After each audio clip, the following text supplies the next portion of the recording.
Hi, I'm Kevin, and this is a Kevin's Shop video.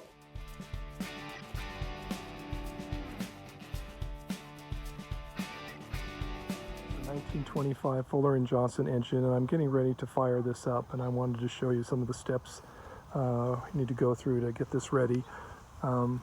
This is lubricated with these oilers, and this one lubricates the cylinder wall, and it has a line that runs down and feeds oil right into the cylinder wall, and the rings pick that oil up and carry it up to the top of the cylinder.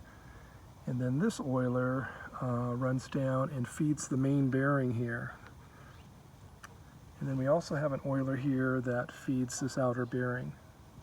So we'll go ahead and turn these oilers on, and we lift these levers here. I've lifted that up, and then you can see the oil start to drip there. And that's oiling the cylinder wall. And we'll turn this one on, and that's oiling this bearing, and then we'll go ahead and turn this one on. So now the oilers are oiling the engine's main parts there. This engine also has an oiling port here, and that lubricates the governor. So go ahead and put some oil in there.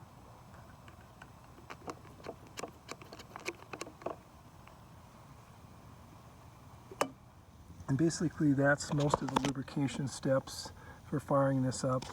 I've got water in the tank here, and then I've got some fuel in the tank, and then this is the bowl here, and we'll turn that on, and you can see the fuel start to run into that filter bowl.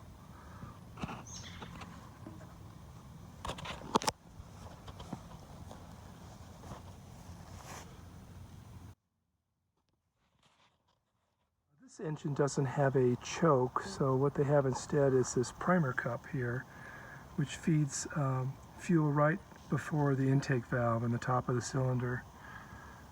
So I'll go ahead and put some fuel in there.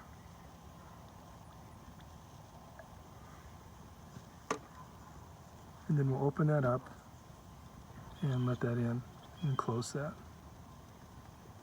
At some point in this engine's life, someone hacked off the coil and armature for the magneto, and they went to some battery system. And so what I did is I just made this cover just to kind of cover up their handiwork, and then this really just functions as a timer base. There's a cam and points in here, and then I've gone to this battery system with a buzz coil for the ignition system. And then this timer base here where the points and cam are has a oiling point, a little oiling cup, and I'm going to go ahead and oil that. And that takes care of most of the oiling points here. We're ready to fire this up. I'll show you this carburetor. It's quite interesting.